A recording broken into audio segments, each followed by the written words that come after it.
Nagsisimula ang araw ni PO2 Mervin Alcaraz sa paggising ng maaga. Alas 5 ng umaga siya bumabangon para mag-ayos at pumasok sa presinto. Naliligo siya ng mabilis, nagsusuot ng uniforme at dumaraan sa maliit na karinderya para doon na mag-almusal. Tapos ay sumasakay siya ng jeep papunta sa istasyon ng pulis kung saan siya nakadestino.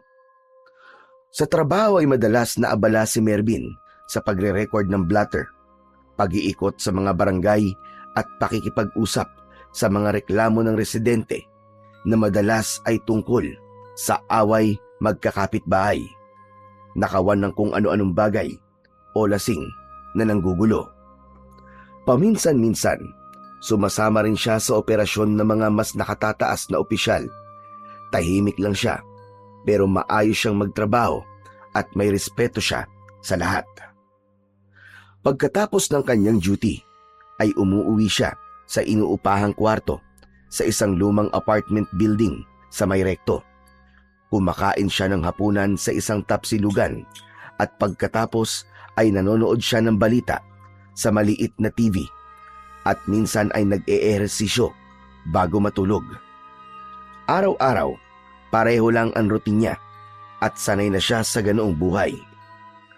Pagkatapos ng isang mahabang araw sa presinto, ay pagod na bumaba si Mervin mula sa jeep at naglakad na siya papunta sa kanyang apartment. Tumagal ang duty niya dahil sa isang buy-bust operation na nauwi sa habulan sa Skinita. Hindi man siya ang direktang humabol, ay siya ang naiwang nag-file ng report at nag-asikaso sa sospek. Masakit na ang batok niya, mabigat ang katawan at ang tanging iniisip niya ay ang kanyang higaan para makapagpahinga at makatulog. Pagpasok ni Mervin sa maliit niyang kwarto, ay dumiretso siya sa lababo para maghilamos. Naghubad siya ng uniforme, nagpalit ng puting sando at nahiga sa kama. Kinuha niya ang cellphone mula sa bulsa ng kanyang pantalon at nakita niya ang isang unread message mula kay Oscar. Binuksan niya ang mensahe ni Oscar at pabulong niya itong binasa. "Pare, tawagan mo ko kapag may libre kang oras. May importante akong sasabihin sa'yo." Aba, ano kaya yon? Napakunot ang noo ni Mervin. Hindi niya alam, ngunit bahagya siyang nakaramdam ng kaba sa mensaheng yon ng kanyang kaibigan. Inilapag niya sandali ang cellphone sa dibdib habang nakatitig sa kisame. Matagal na silang magkaibigan ni Oscar. Sabay silang lumaki sa baryo kung saan dating nakatira ang kanyang pamilya. Kahit lumipat na siya sa Maynila para maging pulis, ay hindi nagbago ang closeness nila ng kanyang kaibigan. Isa si Oscar sa mga taong alam ang lahat ng kwento niya, pati na ang pagpili niyang mabuhay ng mag-isa dahil ayaw niya nang umasa sa kanyang pamilya na meron na rin kanya-kanyang buhay. Kinuha muli ni Mervin ang cellphone at tinawagan na nga ang kaibigang si Oscar na agad naman itong sinagot. "Hello? Pare? Oh, anong meron at pinapatawag mo ko?" Tanong talaga agad. Kumusta ka na dyan, pare? Eto as usual, pagod sa trabaho. Ganun talaga eh. Pulis ka eh. Alam mo, dami mong pasakali. Ano ba talaga yung importanteng sasabihin mo? Sige na, sabihin mo na. Bakit, may problema ba? Biglang natahimik si Oscar sa kabilang linya. Dahil doon ay nadagdagan ang kaba ni Mervin. Kilala niya ang kaibigan niya na mapagbiro. Ngunit sa pagkakataon na yon ay tila umiiwas ito na magbitaw ng joke sa kanya. "Oscar, huy, nandiyan ka pa ba? Anong nangyari sa'yo?" May ilang segundong katahimikan sa kabilang linya bago muling nagsalita si Oscar. Mervin, pare. Alam ko nakakabigla itong sasabihin ko. Kaya hindi ko sasabihin na huwag ka mabibigla, pare. Patay na si Laika. Teka, ano? Si Laika, pare. Patay na. Baliw! Hindi na April ngayon para i-April Fools mo ko, no? Sa ayoko ng mga ganyang biro, pare. Hindi nakakatawa yan. Pare, seryoso. Hindi ako nagbibiro. Patay na talaga si Laika. Kagabi lang. Natagpuan daw siyang walang buhay sa likod ng bahay nila. Natigilan si Mervin at napatitig siya sa kisame. Hindi niya magawang umiyak dahil tila hindi tinatanggap ng utak niya ang balitang sinabi ni Oscar. Nanuyo ang lalamunan niya at nanlamig ang buong katawan niya. Si Laika ay ang nobya ni Mervin ng halos 8 taon. Nakatira ito sa baryo kung saan siya ipinanganak at nagkaisip. Ito ang unang babaeng naging nobya niya at high school nang maging magkasintahan silang dalawa. Noon ay sabay silang naglalakad pauwi galing eskwelahan. Isa si Laika sa dahilan kung bakit pinilit ni Mervin na makapagtapos at magpulis para pagdating ng araw ay mabigyan niya ito ng maayos na buhay. Plano sana ni Mervin na umuwi sa baryo nila sa susunod na buwan para mag-propose kay Laika. Yun ang dahilan kung bakit doble kayod siya ng mga nakaraang buwan.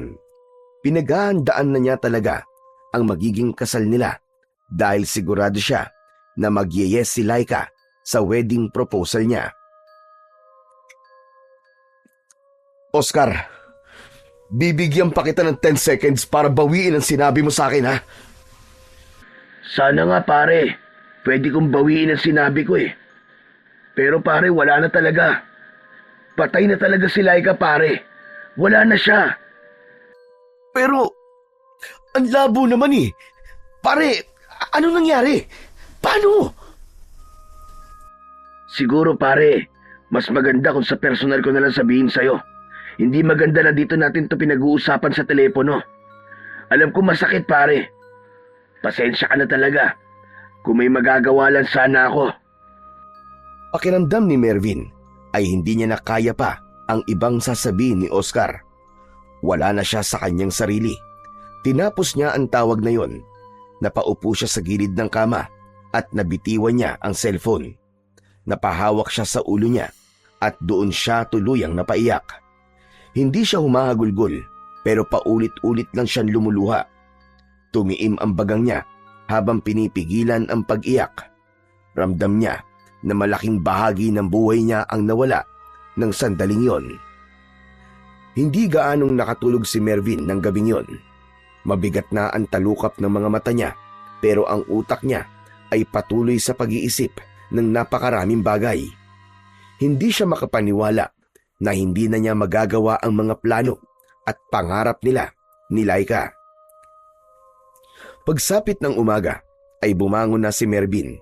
Mabilis siyang naligo at nagbihis. Hindi na siya kumain ng almusal at bumiyahe na siya patungo sa presinto.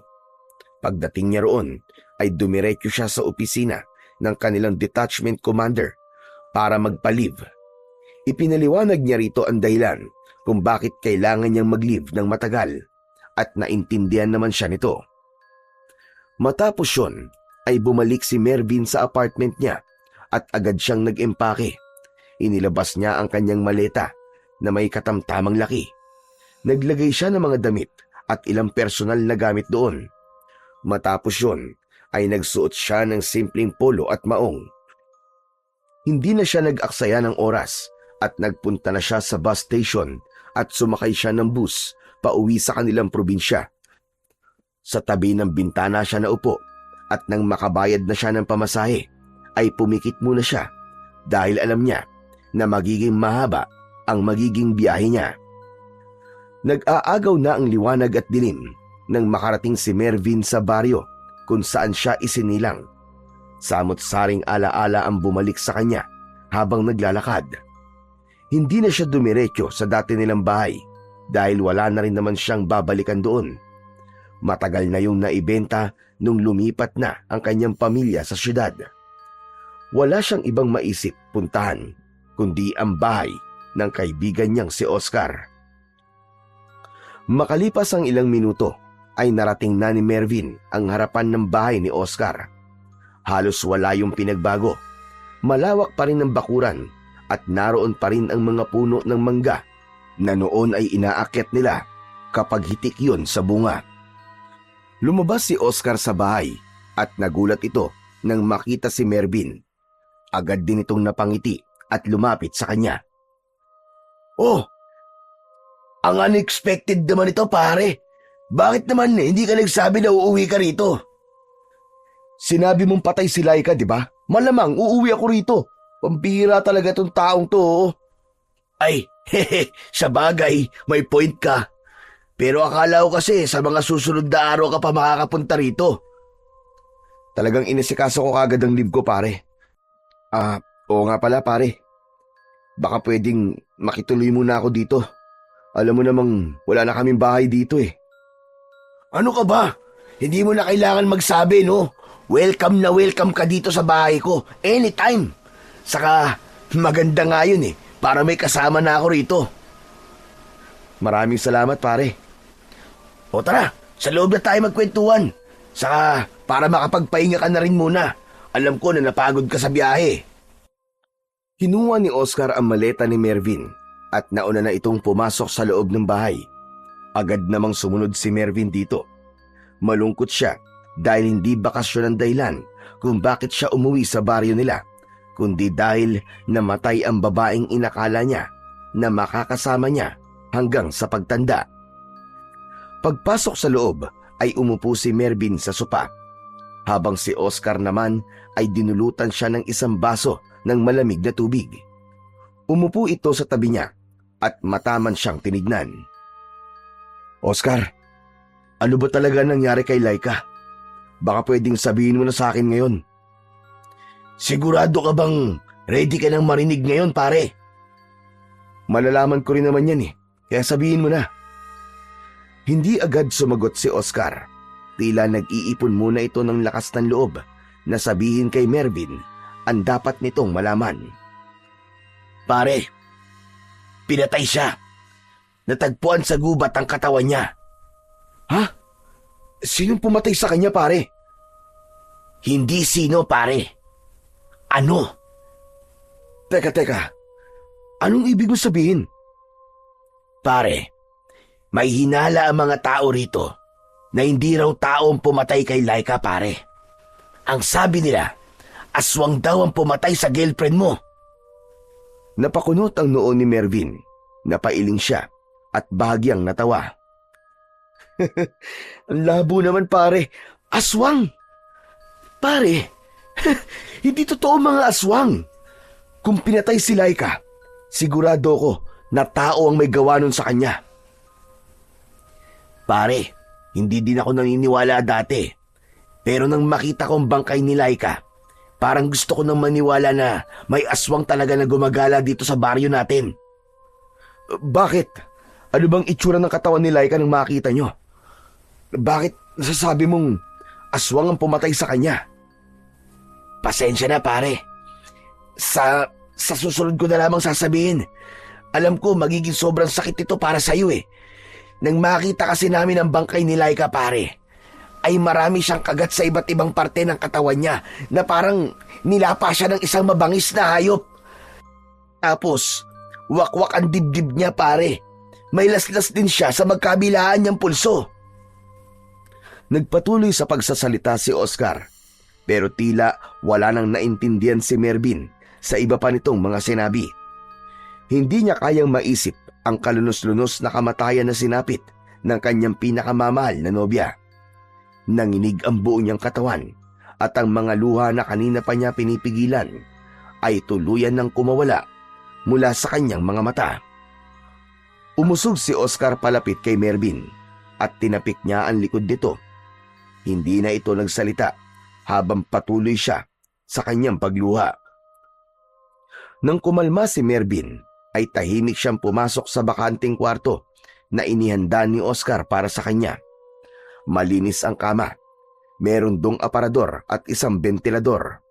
May kalakihan din ang bintana, kaya mukhang presko ang silid. Itinabi ni Mervin pansamantala ang maleta sa gilid ng aparador at naupo siya sa gilid ng kama.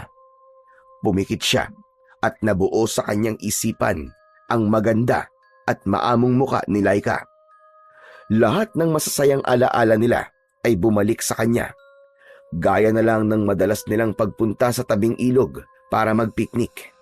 Ang pagkikwentuhan nila ng kung ano-anong bagay at kung ano-ano pa. Patawarin mo ko, Laika. Patawad. Patawad kung wala ako sa tabi mo para protektahan ka. Mula sa bulsa ng kanyang pantalon ay kinuha niya ang isang maliit na kulay pulang kahon. Binuksan niya yon at tumambad sa kanya ang isang diamond ring na pinaghirapan niyang pag-ipunan ng ilang buwan. Tinitigan niya yon habang unti-unting namumuo ang luha sa kanyang mga mata. Hindi niya na yon maisusuot kay Laika. Hindi niya na rin maririnig ang sagot nitong oo. Napayuko si Mervin habang hawak ang singsing. Pumunit sa katahimikan ng silid ang mahihina niyang hikbi. Alam niya na mahirap at masakit, pero kailangan niyang tanggapin na hanggang doon na lamang ang kwento nila ni Laika at maaaring sa kabilang buhay na sila muling magkasama. Pagsapit ng 10:00 ng gabi ay lumabas na si Mervin sa kwarto. Mabigat pa rin ang pakiramdam niya at wala siyang ganang kumilos, pero alam niya na hindi pwedeng nasa kwarto lang siya at nagmumukmok. Nakita niya si Oscar na nakaupo sa sopa habang nanonood ng palabas sa maliit na telebisyon. Uy pare, gising ka na pala. Nakapagpahinga ka na ba ng maayos pare? Hindi masyado. Paulit-ulit ako nagigising eh. Nagugutom ka ba? May pagkain sa kusina pare. Kung gusto mo, iinitin ko yung ulam. Wala pa akong ganang kumain pare. Gusto ko lang sanang pumunta sa burol ni Laika.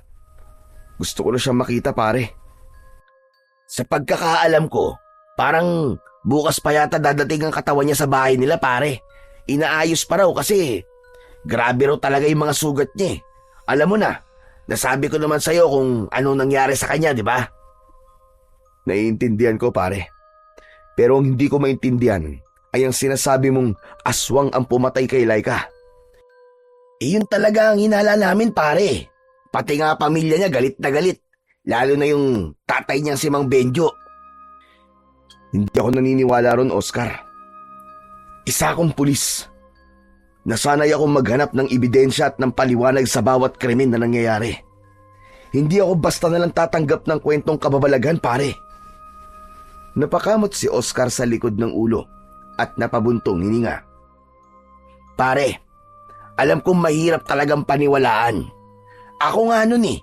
Akala ko kwento-kwento lang din yung tungkol sa mga aswang-aswang na yan sa baryo natin. Tapos yun na nga, biglang nangyari yung kay Laika. Hindi ko talaga makakalimutan yung itsura ng katawan niya, pare.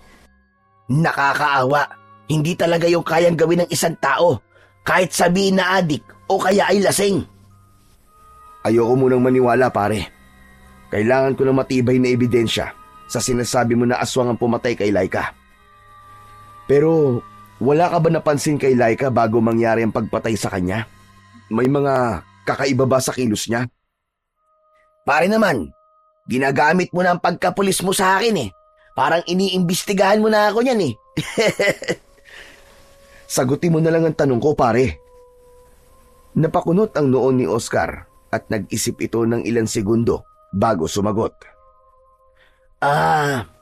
Meron pare. Mga 2 o 3 araw bago siya mamatay, ay parang balisa siya pare. Tahimik lang palagi at parang may iniisip. Tapos isang gabi, tinanong niya ako kung paano raw pumunta sa Maynila.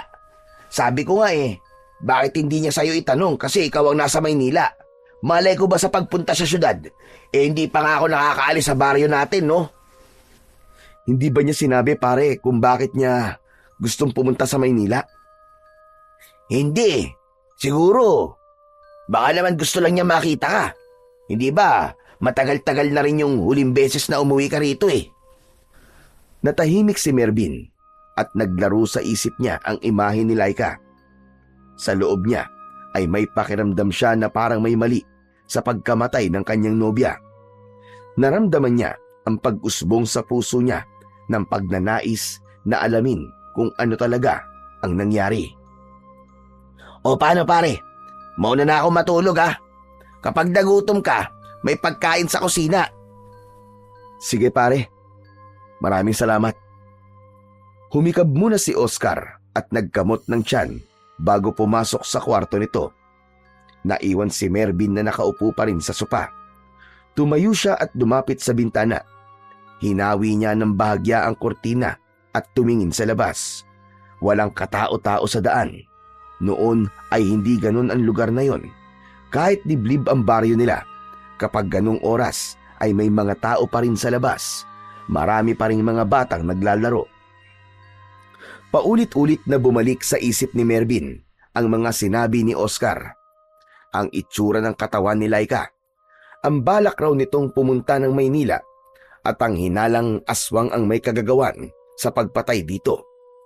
Pero sa isang pulis na gaya niya, na sanay sa lohika at ebidensya, ay mahirap paniwalaan ang mga ganong kwento. Hindi nagtagal ay bumalik na si Mervin sa kwarto niya at humiga.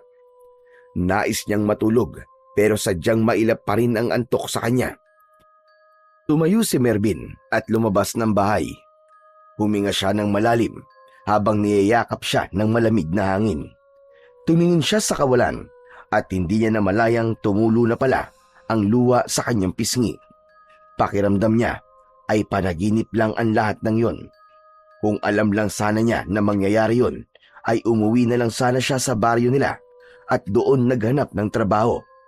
Baka kung malapit lang siya kay Laika, ay hindi ito mapapatay sa isang karumal-dumal na paraan.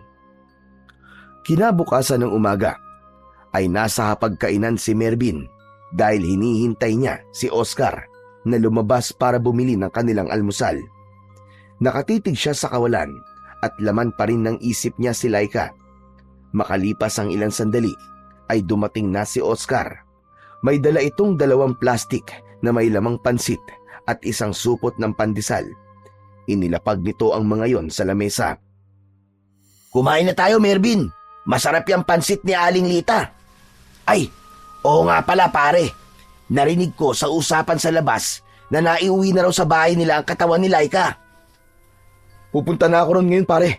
Gusto ko na siya makita. Mabilis na tumayo si Mervin. Napatayo rin si Oscar at humarang sa daraanan niya. Sandali lang pare. Kumain na muna tayo. Pwede naman tayo magpunta ron pagkatapos natin mag-almusal eh. Gusto ko na siya makita pare. Ngayon na. Alam ko pare. Pero hindi ka pa kumakain simula kagabi. Pare, kailangan mo ng lakas. Maawa ka naman sa sarili mo. Natigilan si Mervin. Naramdaman niya ang pag-aalala ng kaibigan niyang si Oscar sa kanya. Kaya muli siyang bumalik sa pagkakaupo at sinimulang kumain kahit wala siyang ganang kumain. Matapos mag-almusal, ay kagad na naglakad sina Mervin at Oscar papunta sa bahay ni Laika. Tahimik lang sila pero hindi nagtagal ay hindi na nakatiis si Oscar na magtanong. Paring Mervin, sigurado ka ba talaga na gusto mo siyang makita? Handa ka na ba talaga, pare? Alam ko mas lalo ako masasaktan kapag nakita ko siya. Pero sigurado na ako pare. Kailangan kong makita si Laika. Pero alam mo, naisip ko na siguro kung nandito lang ako, hindi mangyayari yung kay Laika eh. Kahit paano, may kasalanan pa rin ako sa nangyari. Bilang boyfriend niya, ako dapat ang nagpoprotekta sa kanya. Ano ka ba pare? Wala kang kasalanan sa nangyari kay Laika. Wala sa atin ang may kagustuhang mangyari yun sa kanya. Ang may kasalanan dito ay kung sino o ano ang pumatay sa kanya. Sandaling natahimik si Mervin. Binilisan niya ng bahagya ang hakbang. Ngunit nang matanaw na niya ang bahay ni Laika, ay nakaramdam siya ng panghihina. Lalo na nang makita niya ang mga pinapasok na bulaklak sa loob ng bahay at ang tinatayong tolda sa harapan. Sa pagdating ni Mervin sa tapat ng bahay ni Laika, ay nakita nila ang mga taong abala sa pag-aayos para sa unang araw ng burol ni Laika. 2 palapag ang bahay ni Laika. Yun ang pinakamalaking bahay sa baryo nila dahil may kaya sa buhay ang pamilya nito. Maya-maya pa ay lumabas sa bahay ang tatay ni Laika na si Mang Benjo. Matangkad ito at matikas ang pangangatawan. Nagtama ang mga mata nito at ni Mervin. Hindi nagdalawang isip si Mervin na lumapit kay Mang Benjo. "Tito Benjo, nakikiramay po ko." Salamat, Mervin. Salamat at dumating ka. Sigurado ako na gusto ni Laika na nandito ka. Nakikiramay din ako sa'yo. "Tito, pwede ko na po ba siyang makita?" Sige, pumasok na kayo. Nasa sala siya. Kanina lang namin naiuwi ang katawan niya mula sa puninarya. Napalunok na lamang si Mervin saka tumango. Pagpasok sa loob ng bahay ay nakita niya kagad ang kabaong ni Laika. Maraming bulaklak ang gilid nun at sa tabi ay naroon ang larawan ni Laika. Buhay na buhay ito sa larawan na yon. Natigilan si Mervin para bang hindi siya makagalaw at hindi niya magawang ihakbang ang kanyang mga paa. Tinapik siya ni Oscar sa balikat. Sige pare, kaya mo yan. Lapitan mo siya. Hihintayin na lang kita rito. Iniwan siya ni Oscar at naupo ito sa upuan na malapit sa pinto. Mabagal ang bawat takbang ni Mervin palapit sa kabaong. Nang makalapit na siya sa kabaong, ay sinilip niya doon si Laika at doon siya tuluyang nadurog. Payapa ang mukha ni Laika, ngunit kahit meron itong makeup, ay kita pa rin ang mga pasa at pilat sa mukha nito. Nakasuot ito ng puting bestida at maganda ang pagkakaayos ng buhok nito. Napahagulgol ng iyak si Mervin. Bumagsak siya sa gilid ng kabaong habang nakahawak sa gilid noon. Nilapitan siya ni Oscar at hinimas ang kanyang likod habang pilit siyang inaalo. Ngunit alam ni Mervin na walang kahit na anong salita o pagdamay ang makakabura sa katotohanang wala na si Laika.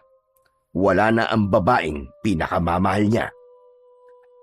Matagal bago kumalma si Mervin at nang kumalma na siya ay niyaya siya ni Mang Benjo na umupo sa unang hanay ng upuan sa harap ng kabaong ni Laika. Hindi ko pa rin matanggap hanggang ngayon, Mervin. Parang panaginip lang ang lahat. Nag-iisang anak namin si Laika, kaya napakasakit ng pangyayaring ito para sa aming mag-asawa. Napakabata po niyang nawala. Kahit ako, hindi ko pa rin matatanggap na wala na siya. Kaya dapat po talaga managot kung sino ang hayop na gumawa nito sa kanya. Gusto ko pong malaman kung may balita ng mga pulis dito sa kaso. May suspect na po ba sila? Wala pa, Mervin.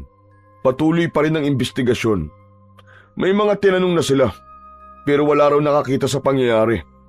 Wala raw ebidensya, puro wala. Pero hindi ako naniniwala na tao ang pumatay sa anak ko. Ano pong ibig niyong sabihin, Tito? Aswang. Aswang, Mervin. Hindi tao ang gumawa nun. Aswang ang pumatay kay Laika. Mas mabuti siguro na hintayin na lang po natin ang resulta ng investigasyon ng mga pulis, Tito. Baka mas makakabuti po yun kaysa mag-isip tayo ng kung ano-ano. Bakit, Mervin? Hindi ka ba naniniwala sa aswang? Hindi agad nakasagot si Mervin sa tanong na yon ni Benjo. Masyadong malalim ang tingin nito sa kanya. Tito, ang totoo po niyan, hindi po eh. Hindi po ako naniniwala sa mga ganon. Kung narito ka lang sa baryo nitong mga nakaraang taon, sigurado kong hindi yan ang isasagot mo. Ilang bata at matatanda na ang bigla na lang nawawala. Ilang mga alagang hayop na rin ang natatagpuan na walang lamang loob tuwing umaga. Mervin, totoo mga aswang at hindi basta-basta kwento lang. Totoo mga aswang at sila ang pumatay sa anak ko. Hindi agad nakaimik si Mervin. Nakatingin lang siya kay Mang Benjo at kahit paano ay naiintindihan niya ang biglang pagsulpot ng galit sa mukha nito. Nag-iisang anak nito si Laika, Kaya talagang napakasakit para rito na mawala ito ng napakaaga. At kung hindi maibibigay ng mga pulis ang hustisya para sa anak ko, ay ako na ang kikilos. Pero tito, hindi po tama na ilagay niyo sa inyong mga kamay ang batas. Walang tama umalis sa isang magulang na nawala ng anak, Mervin. Ako ang bubuo ng grupo para tugisin ng mga halimaw sa baryo natin. Hindi ako titigil hanggat hindi ko na ipaghihiganti ang anak ko. Hindi na muna nagsalita si Mervin. Hinayaan niya munang bumaba ang emosyon ni Benjo. Maya-maya pa ay luminga siya sa paligid at may napansin siya na wala roon na inaasahan niyang makikita niya. Hindi niya nakikita ang nanay ni Laika. Mang Benjo, maiba po ko. Nasaan po si Tita Maricel? Parang simula po nang dumating kami ay hindi ko pa po siya nakikita. Simula nang mamatay si Laika, Mervin, ay hindi na siya lumalabas ng kwarto. Ayaw makipag-usap, ayaw kumain. Wala kami magawa kundi intindihin siya. Sa gitna ng pag-uusap nila, ay dumaan ang matandang kasambahay ni Namang Benjo. Yun ay walang iba kundi si Manang Doray. Medyo kuba na ito at may hawak na tray ng mga tasa. Nang makita ito ni Benjo, ay tinawag nito ang matanda. Manang Doray, kumuha ka nga ng makakain para kay Mervin. Sige po, sir. Sandali lang po. Mabilis na nawala si Manang Doray at nagtungo ito sa kusina. Ilang minuto lang ay bumalik ito na may dalang plato na may biko at may latik sa ibabaw. May kasama yung mainit na tsokolate. Ibinigay nito yon kay Mervin at kahit busog pa siya ay tinanggap pa rin niya yon bilang respeto at paggalang. Habang inaabot ni Manang Doray ang pagkain, ay napatingin si Mervin sa mukha ng matanda. Napansin niya ang kakaibang tingin nito sa kanya na para bang may nais itong sabihin sa kanya pero hindi nito magawa. Nagtagal ng ilang segundo ang tinginan nila bago umiwas ng tingin si Manang Doray at muling umalis patungo sa kusina. Hindi alam ni Mervin pero may kakaiba siyang naramdaman sa tingin na yon ng matandang kasambahay. Ganun pa man, iniisip na lang niya na malungkot din ito gaya nilang lahat dahil mula pagkabata ay ito na ang nag-alaga kay Laika hanggang sa magdalaga ito. Sa 3 gabi ng lamay ni Laika ay palaging naroon si Mervin. Tumutulong na rin siya sa pag-aasikaso ng mga nakikipaglamay. Tumulong siya kay Manang Doray sa pagluluto ng pagkain at pagsisilbi ng kape at biskwit sa mga tao. Tuwing madaling araw naman, kung kailan wala nang masyadong tao, ay nasa tabi lang siya ng kabaong ni Laika para bantayan ito. Hanggang sa dumating na ang araw ng libing ni Laika at doon ay ibinuhos lahat ni Mervin ang luha at hagulgol niya. Wala na siyang pakialam kahit pa maraming tao dahil ang gusto niya ay mailabas ang labis na lungkot niya sa pagkawala ng babaeng kanyang minamahal. Habang tinatabunan ng lupa ang kabaong ni Laika, ay piping nangako dito si Mervin na hindi siya aalis ng baryo nila nang hindi nabibigyan ng hustisya ang pagkamatay nito. Pagkatapos ng libing ni Laika, ay sabay na umuwi sina Mervin at Oscar. Wala silang imikan habang naglalakad. Namumugto ng gusto ang mga mata ni Mervin dahil sa labis na pag-iyak kanina sa sementeryo. Pagkarating sa bahay, ay binuksan ni Oscar ang pinto at pumasok na silang dalawa. Sabay silang naupo sa sopa habang ramdam nila ang pagod. Maya-maya ay tumingin si Oscar kay Mervin at seryosong nagsalita. Hindi naman sa pinapaalis na kita, pare, ha? Pero tanong lang, babalik ka na ba niyan sa Maynila ngayong nailibing na si Laika? Hindi ba yun naman talaga ang ipinunta mo rito? Hindi ko kayang umalis dito nang hindi ko nasisiguro na makukuha ni Laika ang hustisya, pare. Magsasagawa ko ng sarili kong investigasyon kung kinakailangan. Hindi ako titigil hanggat hindi ko nalalaman kung sino ang pumatay kay Laika. At dapat ay magbayad siya. Pero pare, paano ang trabaho mo sa Maynila? 2 linggo ko nakalib pare. Kung kinakailangan ko mag-extend pa, ay gagawin ko yon para kay Laika.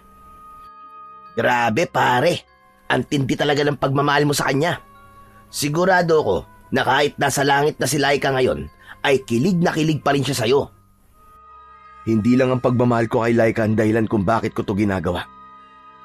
Dahil hanggang ngayon, malaya pa rin ang pumatay sa kanya. At habang hindi pa siya nauhuli, may posibilidad na meron pang sumunod. Baka may iba pa siyang biktimahin. Magsasalita pa sana si Oscar, pero hindi na nito nagawa nang may narinig silang sumisigaw na matandang lalaki mula sa labas. Mag-ingat kayo sa mga aswang! Nasa baryo pa rin natin sila! Dadami pa mamamatay kung hindi tayo kikilos! Huwag na kayong lalabas kapag madilim na!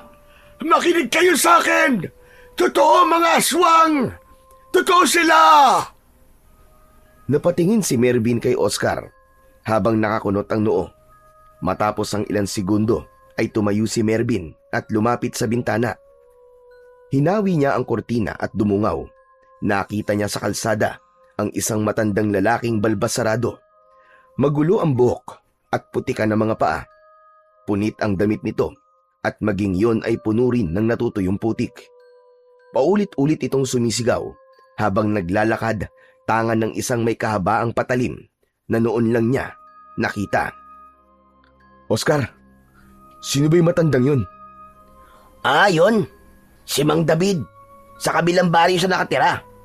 Pero dito na lumipat. Sabi nila, pinatay daw ng aswang ang buong pamilya niya. Mula noon, parang nawala na sa sarili. Nakakaawa naman pare. Kahit siguro ko kapag nawala ang buong pamilya ko ganyan din ang mangyayari sa akin. Pero alam mo, paring Mervin, may nagsasabi dito na parang nagbabaliw-baliwan lang daw yan si Mang David para hindi raw siya mapaghinalaan. Mapaghinalaan na ano? Kasi may hinala ang ibang tao rito na baka siya rin ang aswang.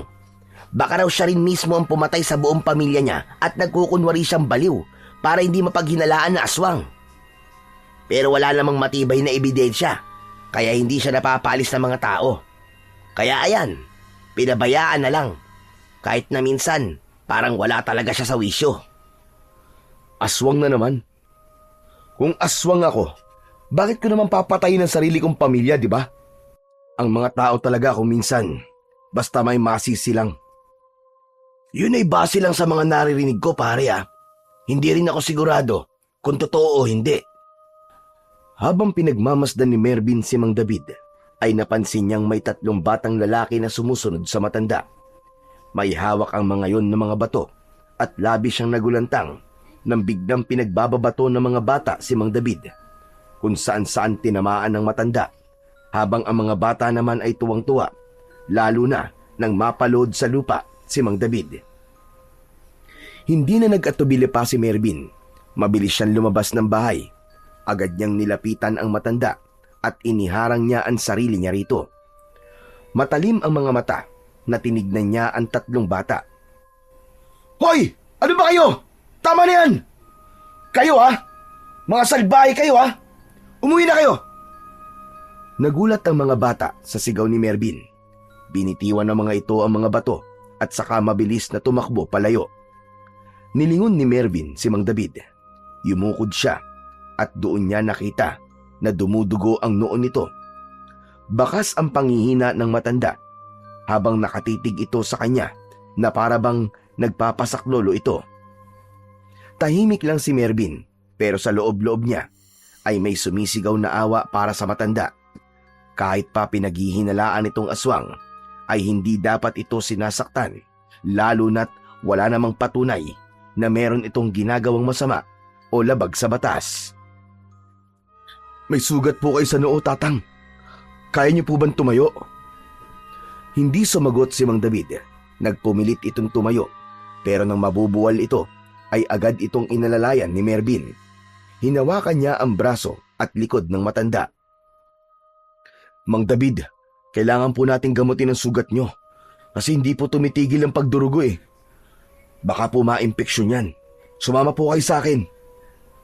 Hindi pa rin umimik si Mang David. Iginiya ito ni Mervin papunta sa bahay ni Oscar. Ramdam niya ang panghihina ng matanda sa bawat paghakbang nito, kaya patuloy niya itong inaalalayan. Sa kabila ng mabahong amoy at lagkit ng balat ni Mang David, ay hindi ito binitiwan ni Mervin. Papasok na sana si Mervin sa bahay ni Oscar kasama si Mang David nang bigla silang sinalubong ni Oscar. Kita sa mukha nito ang pagkabigla at agad na hinarangan nito ang pintuan.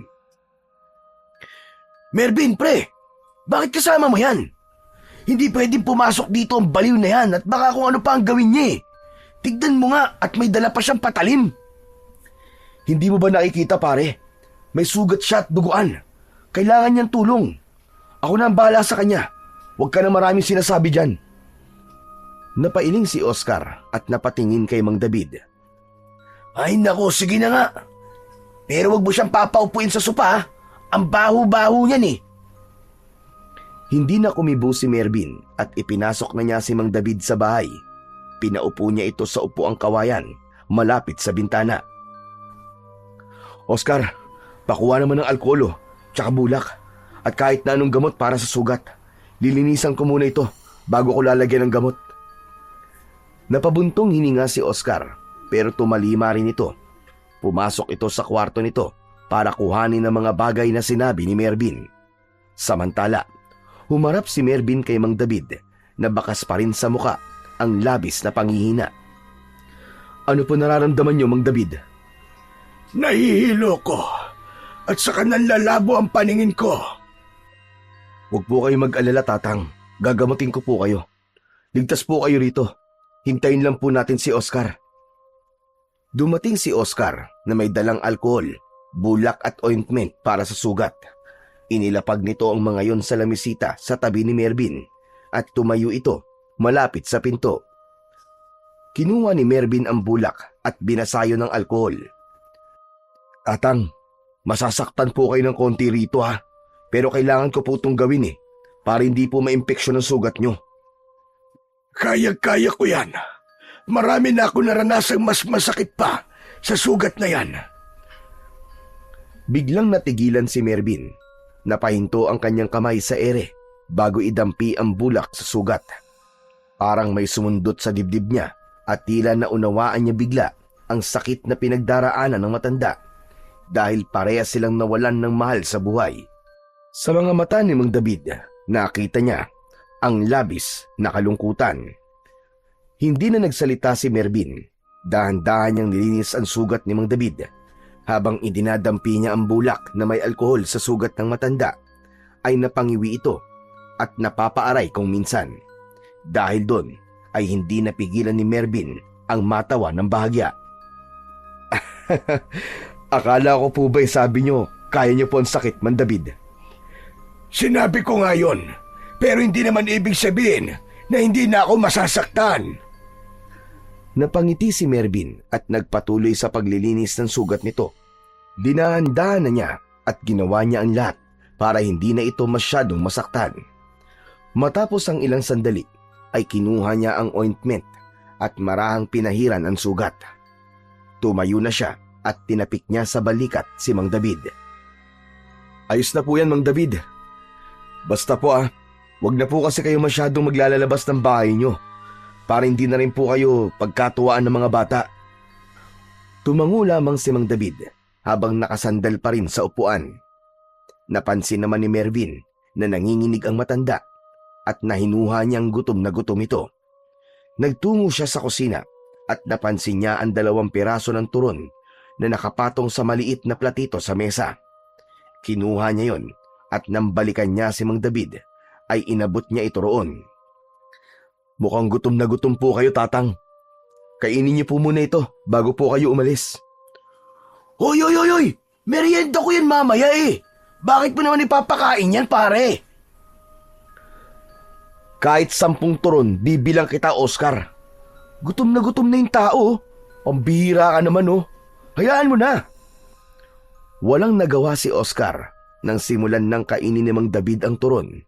Ikinuha niya rin ito ng 1 baso ng tubig para meron itong panulak.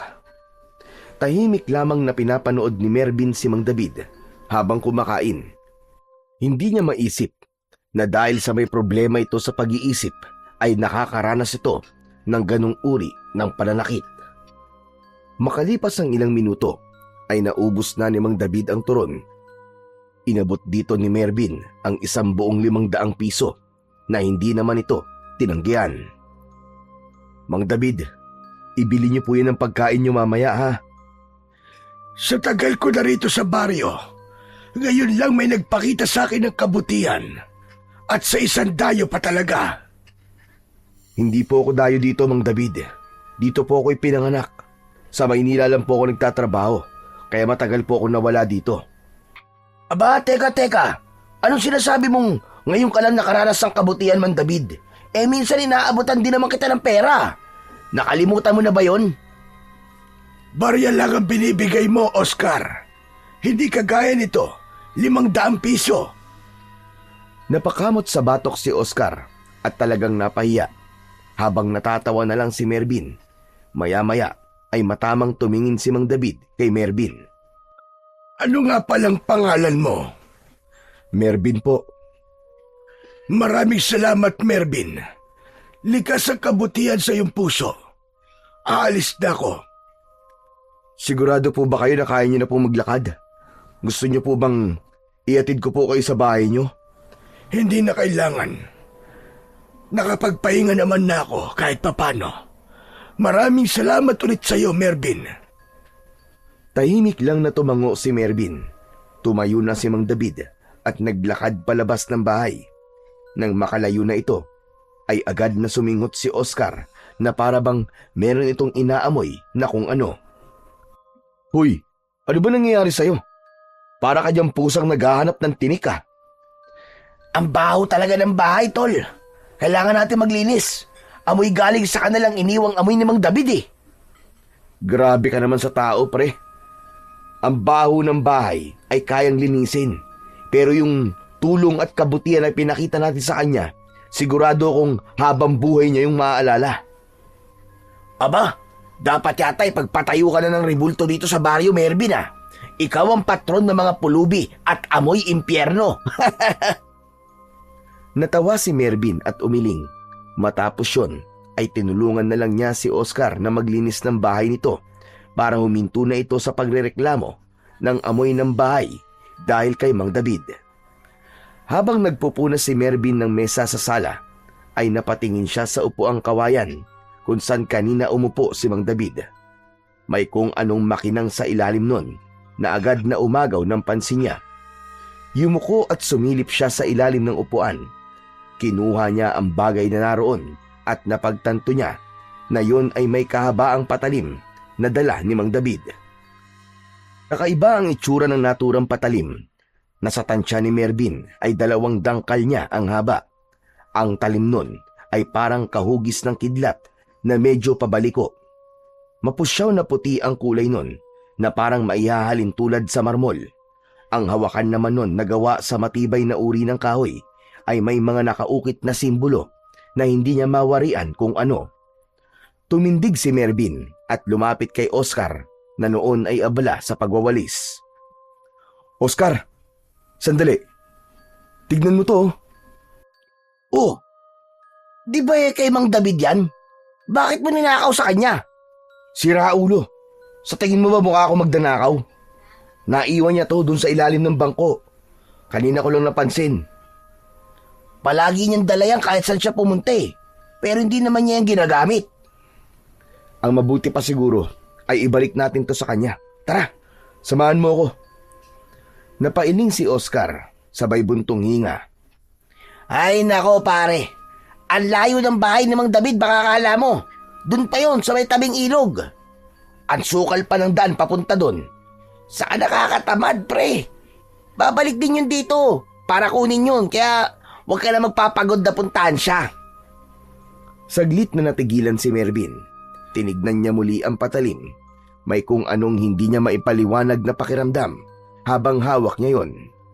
Maingat niyang inilapag ang patalim sa ibabaw ng mesa at ibinalik na niya ang atensyon sa paglilinis. Manaka-naka ay hindi niya maiwasang muling sulyapan ang kakaibang patalim habang si Oscar ay patuloy na nagwawalis at nag-aayos. Ang isip ni Mervin ay abala pa rin sa iniwang bagay ni Mang David. Naging mahirap para kay Mervin ang mga sumunod na araw. Gabi-gabi siyang umiiyak ng tahimik sa kwarto niya habang hawak ang larawan ng namayapa niyang nobya. Hindi pa rin siya makapaniwala na wala na si Laika. Parang panaginip pa rin ang lahat at minsan ay iniisip niya na magigising na lang siya at buhay pa pala si Laika. Tuwing umaga ay palaging nagpupunta sa sementeryo si Mervin upang dalawin at dalhan ng bulaklak si Laika sa libingan nito. Umuupo siya sa tabi ng puntod nito at kinakausap niya ito na para bang nasa tabi niya lamang. Nakipag-ugnayan din siya sa mga pulis ng bayan pero wala pa ring malinaw na sospek ang mga ito sa pagkamatay ni Laika. Lalong lumalim ang kalungkutan ni Mervin dahil pakiramdam niya ay mahaba pa ang laban nila para makamit ang hustisya. Habang ang kakaibang patalim naman ni Mang David ay nanatili pa rin sa bahay ni Oscar dahil hindi na yon binalikan pa ng matanda. Isang gabi, hindi makatulog si Mervin. Ramdam niya ang maalinsangan na gabi. Nakatodo na ang electric fan pero init na init pa rin siya. Sa huli, minabuti niyang bumangon at lumabas ng bahay para magpahangin. Tahimik ang paligid sa labas ng bahay ni Oscar. Tanging huni ng mga kuliglig at malayong tahol ng mga aso ang bumabasag sa katahimikan ng gabi. Tumayo siya sa tapat ng bahay. Subalit maya-maya, sa gilid ng kanyang paningin ay may napansin siyang gumagalaw sa kalsada. Isang nilalang ang naglalakad ng mabagal. Dahil sa madilim ay hindi makita ni Mervin ang itsura ng naturang nilalang. Kumabog ng malakas ang dibdib ni Mervin habang sinusundan ng mata niya ang kilos ng nilalang.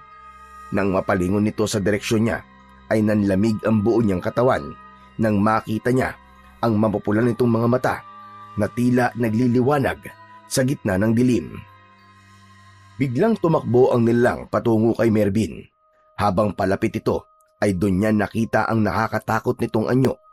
Malahalimaw ang itsura nun at meron itong matutulis na mga ngipin at kuko. Hindi na nag-aksaya ng panahon si Mervin. Agad siyang pumasok sa loob ng bahay pero bago pa man niya ito maisarado ng tuluyan ay naramdaman niyang merong pumipilit na buksan yun mula sa labas. Pinigilan niya na mabuksan ang pinto. Oscar! Oscar, gising! May tao sa labas! Adik yata, bilisan mo! Hindi nagtagal ay lumabas si Oscar sa kwarto nito. Ano? Ano ba nangyayari? May adik sa labas, tol! Kumuha ka ng kahit na anong pwedeng armas, bilisan mo! Sandali lang, anong kukunin ko? Itak, kutsilyo, kahit ano! Pamalo, basta kahit na ano! Nataranta si Oscar. Nagmamadali itong naghalungkat sa mga kabinet at ilalim ng lamesa. Sa itsura ni Oscar ay napagtanto ni Mervin na tila nawala ito sa sarili dahil sa shock kaya hindi ito nakapag-isip ng maayos. Patuloy pa rin ang pagyugyug sa pinto. Nanginginig si Mervin habang maigpit na nakadiin ang balikat niya sa pinto upang hindi yun mabuksan ng nilalang na nasa labas. Sa gitna ng tensyon sa loob ng bahay at habang pinipilit ni Oscar na makahanap ng kahit na anong maaaring gamiting sandata, ay napatingin si Mervin sa mesa sa sala. Nakapatong doon ang kakaibang patalim na naiwan ni Mang David nung nakaraang araw. Oscar! Oscar, dito! Dali, yung patalim ni Mang David! Nasa lamesa! Iabot mo sa akin! Ay, oo nga pala! Sandali lang! Mabilis na kinuha ni Oscar ang patalim, sabay abot kay Mervin. Nang mahawakan ni Mervin ang sandata, ay parang may malamig na enerhiyang dumaloy mula sa hawakan nito, papunta sa kanyang mga ugat.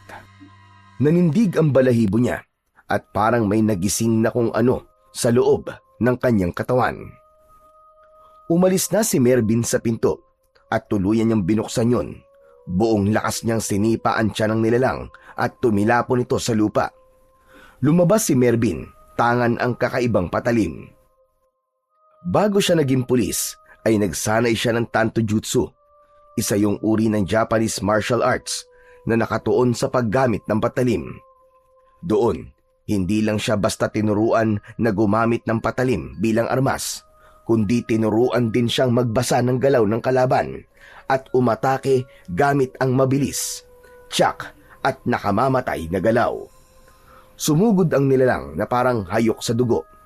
Mabilis na gumalaw si Mervin at iniwasan niya ang matutulis nitong mga kuko. Yumuko siya at ginamit niya ang patalim para saksakin ito sa braso. Bumaon ang patalim sa nilalang at malakas itong napasigaw na para bang isa itong mabangis na hayop. Mabilis na lumayo kay Mervin ang nilalang habang hawak ang dugo ang braso. Sa isang iglap ay tumalikod ito at mabilis na tumakbo papalayo. Naispasa na yung habulin ni Mervin pero naglaho na ito sa dilim at hindi niya na nalaman kung saan yon nagpunta. Nang masiguro ni Melvin na hindi na babalik ang nilalang, ay bumalik na siya sa loob ng bahay habang humihingal pa rin. Isinara na niya ang pinto. Nakita niya si Oscar na nakatayo sa may gitna ng sala. Nakanganga ito at nanlalaki ang mga mata. Tila hindi ito makapaniwala sa nasaksihan nitong pakikipaglaban niya sa nilalang na hindi niya alam kung ano o kung sino. Sarado mo nga yung bibig mo. Baka pasukan pa ng langaw yan eh. Napakurap si Oscar para itong nagising mula sa mahimbing na pagkakatulog. Pare, hanip ka! Ang galing mo! Saan ka natuto makipaglaban gamit ang patalim? Akala ko baril lang ang alam mo eh. Sa alam ka talaga pare. Alam mo kasi Oscar, bago ako naging pulis, nag-aral muna ako ng Tanto Jutsu. Ano? Tanto Jutsu? Ano yun? Martial arts yun sa Japan pare, na pakikipaglaban gamit ang patalim. Pero hindi ako sa Japan nag-aral. Sa Maynila lang din. Grabe! Ang galing ng mga galaw mo kanina pre. Pero alam mo ba kung anong nilalang ang nakalaban mo kanina? Pare, hindi ako maaaring magkamali. Aswang ang nilalang na yun. Aswang? Oo pare, maniwala ka. Kahit ako, hindi rin makapaniwala eh. Pero nakita mo naman ang itsura niya, di ba? Nakakatakot. Hindi yun adik, kundi isang aswang. Napabuntong hininga si Mervin at muling tumingin sa patalim na hawak niya. Sa pagkakataon na yon ay unti-unti nang nagbago ang kanyang paniniwala. Tama ka paring Oscar. Mukhang naniniwala na nga ako na totoong mga aswang. Pero alam mo Oscar, kakaiba talaga tong patalim ni Mang David. Parang may enerhiya na dumaloy sa katawan ko. Parang pinalakas ako nito pare, habang hawak ko. Sa tingin ko naman walang kinalaman ng patalim na yan sa ipinakita mo kanina. Sadyang magaling ka lang talaga, kaya naitaboy mo yung aswang na yon. Napangiti si Mervin sa sinabi ng kanyang kaibigan. Sa kabila naman ng nangyari kanina, ay napagtanto niya na kaya naman pala niyang makipaglaban sa aswang. At sigurado siya na kung sakaling babalikan siya nun, ay kayang-kaya niya ulit yung itaboy o kaya ay patayin. Kinabukasan, matapos mag-almusal nina Mervin at Oscar, ay nasa isip pa rin ni Mervin ang nangyari kagabi.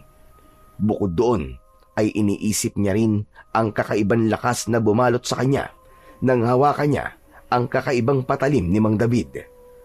Tumayo siya mula sa kinauupuan at kinuha niya ang patalim. Nilapitan niya si Oscar na nakatayo sa may pintuan. Pare, ang mabuti pa pumunta na tayo ngayon sa bahay ni Mang David. Ibabalik ko na tong patalim niya.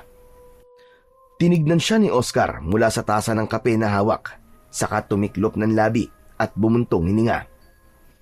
Tinatamad ako Hindi ba sinabi ko na sa'yo na malayo nga ang bahay ni Mang David? Saglit lang naman tayo dun Hindi na rin siya nakabalik dito. Aba, ilang araw nang nandito yung gamit niya Saka baka hindi niya alam na dito niya naiwala yun. Kaya hindi siya bumalik. Ay nako, sige na nga. Sandali lang at magpapalit lang ako ng damit. Huwag ka na magpalit ng damit. Kay Mang David lang naman tayo pupunta Oo na. Kulit talaga nito, kundi lang kita kumpare. Lumabas na ang dalawa sa bahay at matapos makandado ni Oscar ang pinto, ay magkasama na silang naglakad patungo sa bahay ni Mang David. Matapos ang halos kalahating oras, ay nakarating na sina Mervin at Oscar sa tabi ng ilog kung saan matatagpuan ang bahay ni Mang David. Isang payak na kubo ang tirahan ni Mang David. May ilang bahagi ng dingding na butas at tinakpan lang ng sako. Lumapit si Mervin sa harap ng bahay. "Tao po! Tao po! Mang David? Nandiyan ka ba sa loob? Tao po!" Hindi nagtagal ay bumukas ang pinto at lumabas si Mang David. Wala sa mukha nito ang gulat nang makita sila na parabang inasahan na nito na pupunta sila roon. Alam kong pupunta ka dito para dalhin ang aking patalim, Mervin. Aba, kung alam niyo naman palang nasa amin ang patalim niyo, sana kayo na lang kumuha sa bahay. Pambihira naman kayo, Mang David, oh. Ang layo-layo kaya ng bahay niyo. Tama na, Oscar. Nandito na tayo eh. Tumahimik ka nga muna. Muling humarap si Mervin kay Mang David. Humakbang siya para mas maging malapit siya rito. Naiwan niyo po to sa bahay ni Oscar, Mang David. Hindi niyo po siguro napansin na naiwan niyo to kasi parang wala po kayo sa sarili niyo nung umalis kayo noon. Hindi ko naiwan yan, hindi ko alam. Sinadya kong iwanan yan doon. Napakanot noo si Mervin. Ha? Sinadya niyo pong iwan? Pero Mang David, bakit niyo po ginawa yon? Dahil naramdaman kong ikaw ang karapat-dapat na maging susunod na magmay-ari ng patalim na yan.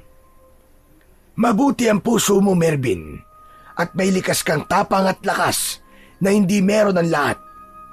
Yan ang mga katangian mo para magdesisyon ako na ipamana na sa'yo ang aking armas. Teka, sandali lang po, Mang David.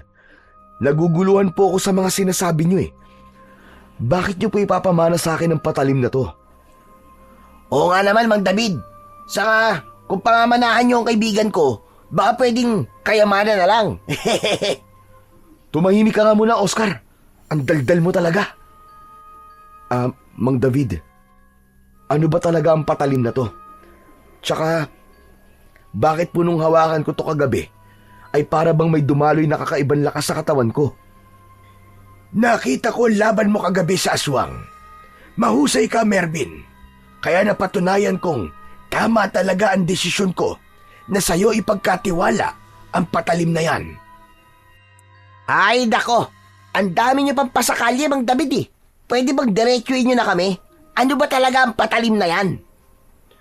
Napabuntong hininga si Mang David at matama nitong tinignan si Mervin. Noon, ako ang gumagamit ng patalim na yan sa pakikipaglaban sa mga aswang.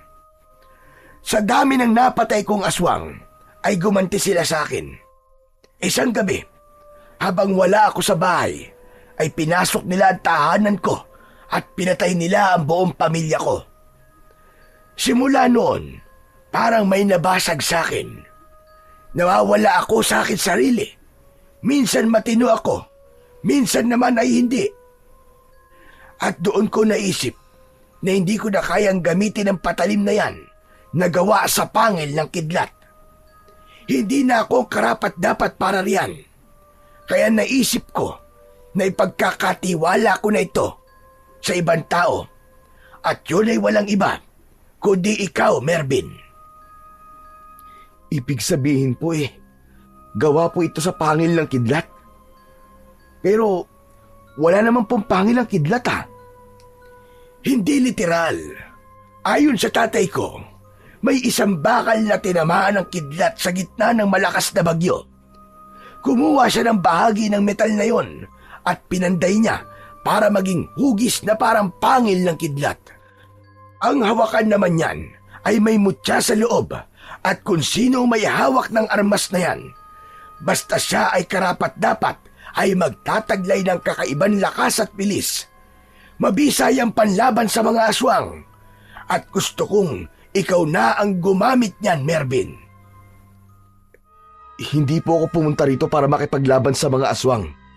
Ang gusto ko lang po ay mabigyan ng hustisya ang pagkamatay ng nobya ko. Hindi ba't ang nobya mo ay si Laika, na anak ni Benjo at Maricel? Aswang ang pumatay sa kanya. Nakita ko ang katawan niya nang matagpuan ito ng mga tao. At sigurado ko na aswang nga ang may gawa nun sa kanya. Kung mapupuksa mo ang mga aswang dito sa baryo natin, ay may paghiganti mo na rin ang iyong nobya. Tumigil ang mundo ni Mervin ng sandali. Hindi siya nakasagot dahil muling bumangon sa puso niya ang matindi niyang pagnanais na mabigyan ng hustisya ang pagkamatay ng kanyang nobya. Kung ganun po ay pumapayag po ako, Mang David. Gagamitin ko po ang patalim na ito para labanan ng mga aswang dito sa baryo. Maraming salamat at tuluyan mo nang tinanggap ang kapalaran mo. Wala na akong ibang hiling kundi ang magtagumpay ka, Mervin. Talunin mo ang kadilimang bumabalot sa lugar na ito. Gamitin mo ang patalim na yan na gawa sa pangil ng kidlat. Muling tinignan ni Mervin ang hawak niyang patalim. Pakiramdam niya ng sandaling yon ay parte na yon ng kanyang katawan at iisa na sila.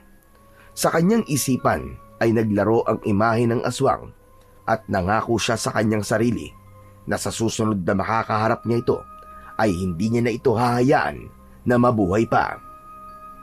Mataas na ang sikat ng araw nang umalis sina Mervin at Oscar sa bahay ni Mang David. Habang tangan ni Mervin ang patalim na gawa sa pangil ng kidlat, ay paulit-ulit na umaalingaw-ngaw sa loob ng isip niya ang lahat ng mga sinabi sa kanya ni Mang David. Hindi siya makapaniwala na nasa kamay na niya ngayon ang isang bagay na maaaring maging daan para sa kanyang paghihiganti para sa namayapa niyang kasintahan. Naputol ang pag-iisip ni Mervin nang biglang nagsalita si Oscar. Pare, sigurado ka ba talaga na makikipaglaban ka sa mga aswang dito sa baryo natin? Hindi lang ako makikipaglaban, pare. Papatayin ko pa sila. Tama yan, para may paghiganti mo na rin si Laika. Hindi lang to para kay Laika. Para rin to sa mga tao sa baryong ito. Saka para sa mga taong naunang naging biktima ng mga aswang na yon. Dapat ay matapos ng pag-asik nila ng takot at kamatayan dito, pare. Alam mo, par, talagang humahanga ako sa'yo eh. Hindi na talaga mapipigilan ang tapang mo. Pero alam mo ba kung ano ang hindi ko mapipigilan? Ano, pare? Itong tiyan ko. Kanina pa kasi to kumukulo eh. Kailangan ko na talagang gumamit ng banyo. Baka sumabog na to at dito pa ako magkalat. Walang iya ka. Kaya pala kanina pa mabaho eh. Nagtataka ako, wala naman tayong nadaan ng imbornal. Sige na. Mauna ka na sa bahay. At dadaan muna ako kina Laika. O sige pare, see you na lang sa bahay ah. Aray, ano ba itong tiyan ko? Nakadungaw na. Matapos yung sabihin ni Oscar, ay nagmamadali na itong tumakbo, palayo, habang hawak ang tiyan. Habang si Mervin naman ay naglakad papunta sa direksyon ng bahay ni Laika. Makalipas ang ilang minutong paglalakad, ay narating na ni Mervin ang harapan ng bahay ni Laika. Agad niyang nakita si Manang Doray na nagwawalis ng mga tuyong dahon sa harapan ng bahay. Nang umangat ang mukha ng matandang kasambahay, ay nagulat ito nang makita siya. Itinigil nito ang ginagawa at nagmamadaling lumapit sa kanya. Mervin, ikaw pala yan. Bakit ka nandito? Nandyan po ba si Tita Maricel at Tito Benjo? Gusto ko lang po sanang makipagkwentuhan sa kanila. Tumango si Manang Doray pero may bakas ng pag-aalala sa mukha nito. Nandito ka sila. Pero Mervin, may gusto ako sabihin sa'yo. May importanteng bagay ka dapat malaman. Ano po yun, Manang Doray? Bago pa man makasagot si Manang Doray, ay biglang bumukas ang pinto ng bahay. Lumabas mula roon si Benjo at tumayo ito sa may pintuan habang nakatingin ng matalim kina Mervin. Manang Doray, bumalik ka na sa ginagawa mo. Ay, magandang umaga po, Tito Benjo. Pero hindi siya pinansin ni Benjo. Tila wala itong narinig. Bagkus ay muli itong sumigaw kay Manang Doray. Narinig mo naman ako, di ba, Manang Doray? Bumalik ka na sa ginagawa mo. Pagkatapos nun ay pumasok na ulit si Benjo sa bahay at isinara ang pinto. Napakamot sa batok si Mervin at napatingin sa matandang kasambahay. Parang hindi yata maganda ang mood ni Tito Benjo ngayon ah. Babalik na lang po ako sa ibang araw. Pero Manang Doray, ano nga po pala yung sasabihin niyo po sa akin na importante? Hindi ko pala pwedeng sabihin sa iyo dito. Pero tungkol po ba saan ang sasabihin niyo? Mamayang gabi, mga bandang 12:00, magkita tayo sa may bukana ng gubat. Doon ko sasabihin sa iyo mga dapat mong malaman. Sa gubat? Ano po ba to, Manang Doray? Kinakabahan naman po yata ako sa inyo. May kinalaman po ba to kay Laika? Umalis ka na muna. Sige na, mamayang gabi na lang. Sasabihin ko sa iyo ang lahat-lahat. Hindi na nakasagot pa si Mervin dahil lumayo na ng tuluyan si Manang Doray sa kanya at bumalik na ito sa pagwawalis. Naglakad na rin siya palayo sa bahay ni Laika. Naalala niya na nung unang araw ng burol ni Laika ay naramdaman niya na parang may gusto nang sabihin sa kanya si Manang Doray. Napuno ng kuryosidad si Mervin at naisip niya na masasagot lamang ang kanyang mga tanong at pagtataka kung makikipagkita siya mamayang gabi kay Manang Doray. Pagdating ni Mervin sa bahay ni Oscar, ay agad siyang naupo sa sofa na nasa salas. Napailing siya habang nakatitig sa sahig. Paulit-ulit niyang binalikan sa isipan niya ang sinabi ni Manang Doray sa kanya kanina. Hindi siya mapalagay dahil ramdam niya na importante talaga ang sasabihin nito sa kanya. Nagsimulang mabuo sa isip niya ang samot-saring posibilidad, gaya na lang ng baka nalalaman nito ang tungkol sa pagkamatay ni Laika. Bumukas ang pinto ng banyo at mula roon ay lumabas si Oscar habang hinihimas ang tiyan. Sa wakas! Success! Oh pare, andito ka na pala. Ang bilis mo naman yatang nakabalik. Akala ko ba pupunta ka sa bahay ni Laika? Oo nga pare, kaso parang hindi maganda ang mood ng tatay ni Laika. Kaya umalis na lang ako. Sa ibang araw na lang ulit ako babalik doon para mangamusta. Umupo si Oscar sa kabilang dulo ng sopa. Ganun ba? Sayang naman.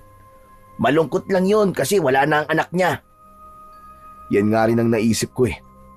Pero nakausap ko si Manang Doray at may sinabi siya sa akin. Gusto raw niya ako makausap mamayang gabi. Ang sabi niya ay may importante daw siyang sasabihin. Baka naman, magtatapat ng pag-ibig sa'yo si Manang Doray. Ikaw talaga puro ka namang kalokohan, Oscar eh. Napailing si Mervin at bahagyang natawa pero mabilis ding nawala ang ngiti. Sumandal siya sa sopa habang nakatitig sa kawalan. Nung unang araw pa lang ng lamay ni Laika, naramdaman ko nang may gusto siyang sabihin sa akin pare. Para bang may bumabagabag sa kanya. Kaya lang parang hindi niya masabi sa akin kasi may ibang tao noon. Tapos kanina, sasabihin na dapat niya pero biglang dumating naman si Tito Benjo. Ano ba kasi yung sasabihin niya sa'yo? Parang napaka-confidential naman yata niyan para kausapin ka niya ng kayong dalawa lang. Hindi ko pa alam pare. Pero mamayang gabi malalaman ko na. Kung gusto mo, samahan na lang kita mamaya eh. Wag na pare. Ako na lang muna. Wala naman akong dapat ikabahala eh. Si Manang Doray lang naman yon. Tumango si Oscar, bagamat halata ang konting pag-aalala sa mukha nito. O sige, basta pare mag-iingat ka ha. Hindi na sumagot si Mervin. Tumango lang siya at muling napatingin sa kawalan. Tahimik ang paligid pero maingay ang loob niya. Habang papalapit ang gabi, lalo ring tumitindi ang pakiramdam niyang may isang bagay siyang malalaman na magpapabago ng buhay sa pagkikita nila ni Manang Doray mamayang gabi. Kinagabihan, ilang minuto bago sumapit ang 11:00 ay naghanda na si Mervin sa pakikipagkita kay Manang Doray. Nagsuot siya ng jacket dahil malamig ang gabing yon. Lumapit siya kay Oscar na nasa sala habang umiinom ng kape. Pare, Alis na ako ha. Baka hinihintay na ako ni Manang Doray eh. Baka kanina pa siya nandun. Ewan ko pare pero parang kinakabahan ako sa gagawin mong yan eh. Ano ka ba naman? Huwag kang paranoid. Si Manang Doray lang naman ang kikitain ko eh. Kilala naman natin yun, di ba?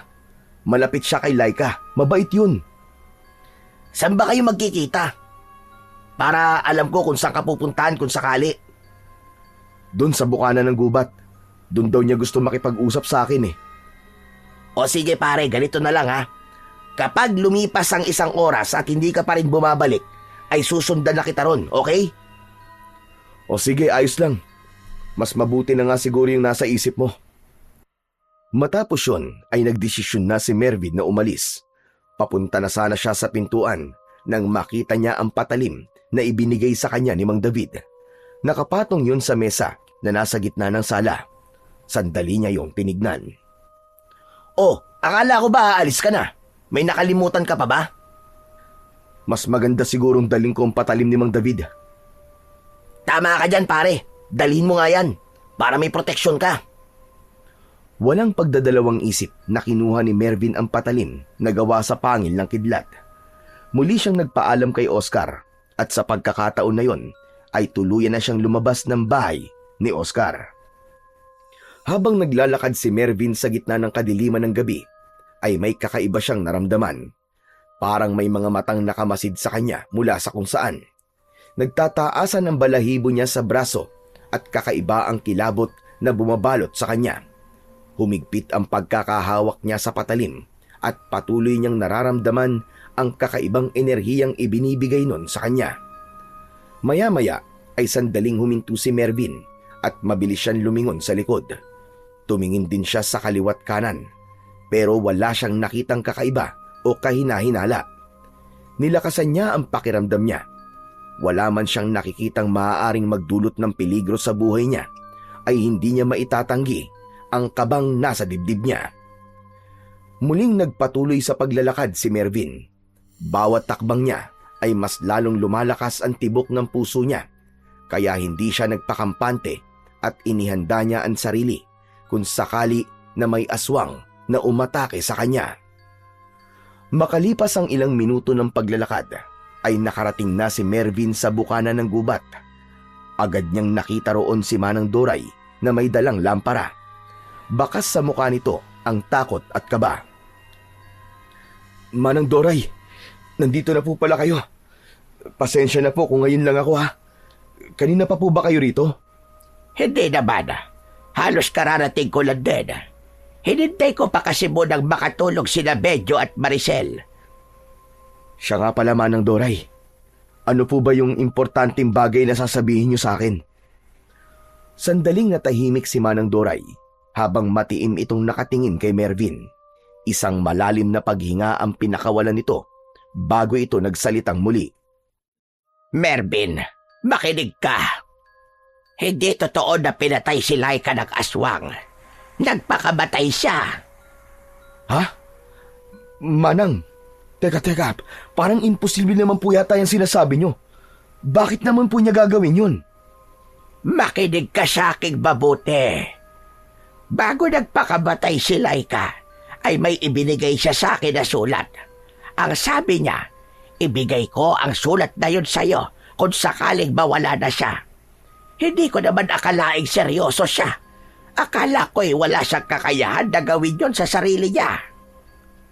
Isang nakatuping papel ang inabot ni Manang Doray kay Mervin na agad niyang tinanggap. Nanginginig ang mga daliri niya habang binubuksan ang sulat. Binasa niya yon sa isip niya. Nakalagay sa sulat na humihingi si Laika ng tawad sa kanya dahil pinili nitong wakasan ang buhay nito. Sabi niya ay hindi na nito kaya pa ang nangyayari sa buhay nito at kamatayan na lang ang naisip nitong paraan upang matakasan yon. Sa huling bahagi ng sulat ay sinabi rin ni Laika na mahal nito si Mervin at nagpapasalamat ito sa kanya na ipinaramdam nito ang pagmamahal niya rito.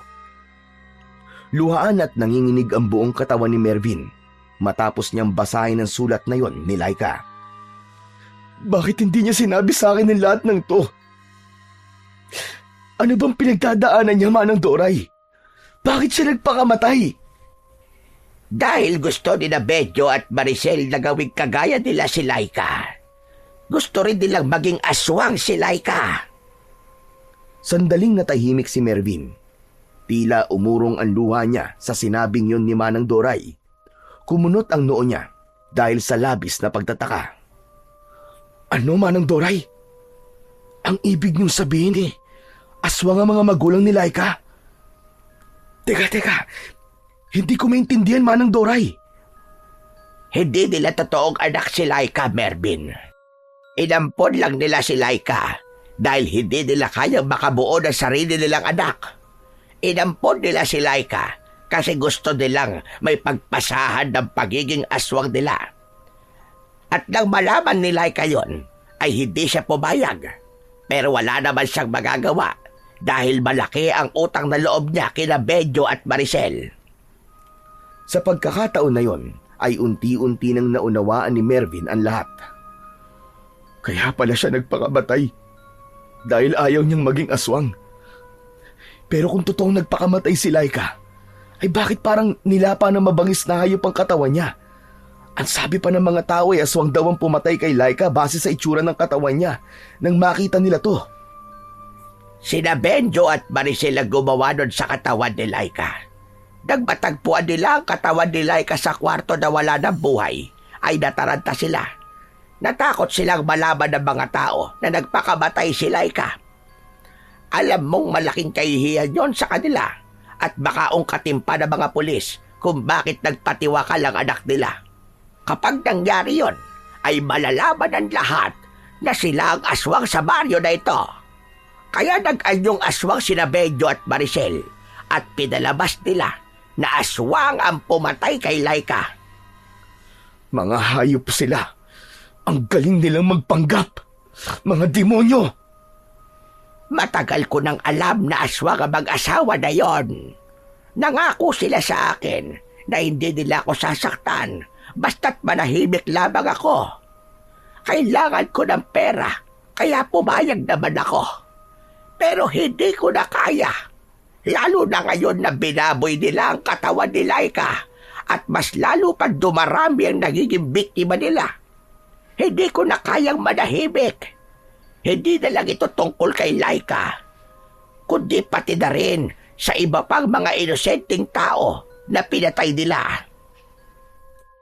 Mas sumigpit ang pagkakahawak ni Mervin sa patalim habang nakatingin siya kay Manang Doray. Alam niya na mahirap para rito na aminin sa kanya ang katotohanan, kaya't humanga siya sa tapang nito. Maya-maya pa ay isang kakaibang kaluskos ang narinig nila mula sa loob ng gubat. Mula roon ay may dalawang figura ang lumabas at habang papalapit yun sa kanila ay nalaman nila na sina Bedyo at Maricel ang mga yon. Marahan ng paglalakad ng dalawa. Walang emosyon ang mukha ng mga ito, ngunit nakakatakot ang paraan ng titig ng dalawa sa kanila. Huminto sina Bedyo at Maricel, ilan di pa ang layo kina Mervin at Manang Doray. Agad na iniharang ni Mervin ang sarili niya sa harap ni Manang Doray at sinalubong niya ang tingin ng mag-asawa. Dapat pala ay noon pa kita pinutulan ng dila, Doray. Masyado ka madaldal. Hindi ka marunong tumupad sa napag-usapan natin. Sa bagay, bakit nga ba kami nagtiwala sa'yo?